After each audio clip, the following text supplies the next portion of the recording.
If you're looking to grow your audience and ultimately build your mailing list, this video shows a couple of examples with a couple mistakes to avoid and how to correct them, and a brilliant idea for turning some of your online tutorials into a list building machine.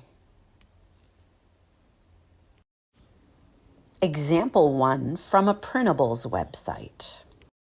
I thought this was neat. It's so many printables here, but they give them away free, and you can actually, if you click one, you can just download it. But it would be something, if you could think of something, some tools or templates or things that your audience could use, make it so they just opt in once and they can get access to all of them. Like the picture could almost look the same, the page could almost look the same, but then they would opt in to get everything. So it's a cool way to get people in there. These are very useful things for parents. So think about how you could do something like that for your audience.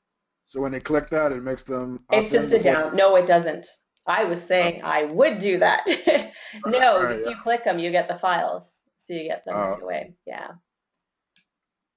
But there's so many different things. Yeah, there's plugins you can use. You can set that up where if they click it, they have to register for the site. And when they register for the site, that will give you their email address and put it right into your autoresponder. Example 2 on a blog post.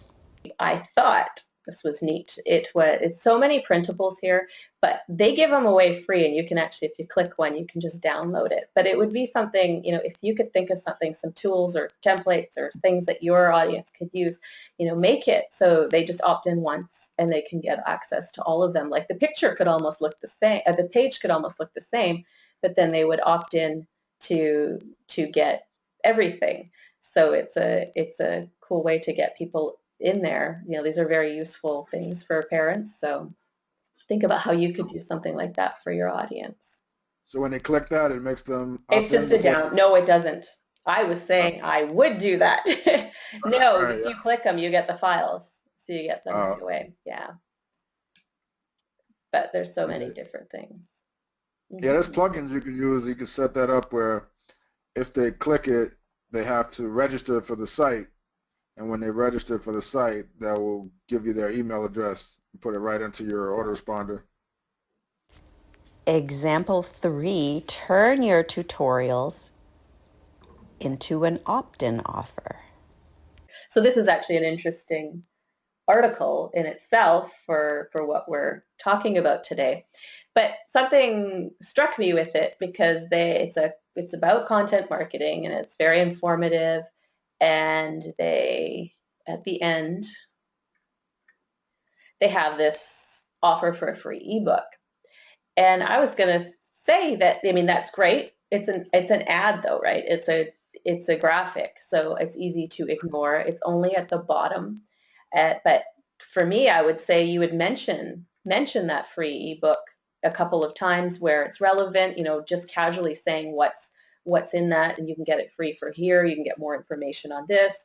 Talk about it, like, make your promotions a conversation instead of just an ad at the end, and kind of an afterthought. You'll get much more if they're engaged in your content. They're going to follow what you say. So if you're telling them what they should do, and one of those things is opt in the instructions that you give them, then you Right. can get more What you could results do from also that. is you could also leave an open loop in their mind as they're reading it, and you can say something like, yeah, so this is just one idea of the many that we discuss in our free ebook, How to Create a Content Machine, which we'll show you where to get shortly. Mm-hmm. Right? So leave that open loop in their mind, and then they're like, okay, well, where do I get the free ebook? And as they're reading, continuing to read, in the back of their mind, they're like, okay, where's that free ebook? So then when they scroll down, they see this ad, they're like, oh, there's the free ebook, and then they just don't even question it. They just jump in and get it. Yeah. Because you kind of teased it earlier in the article. But yeah, that's the thing, is a lot of people rely on the stuff on the outside of the article. So at the end, if there's a byline that has the opt-in, or the side, on the sidebar that there's an opt-in thing, but people can ignore that stuff. They're paying attention to what you're saying. So what Ron just told you and what I mentioned is how you're going to get them. more likely to pay attention and opt in from your content.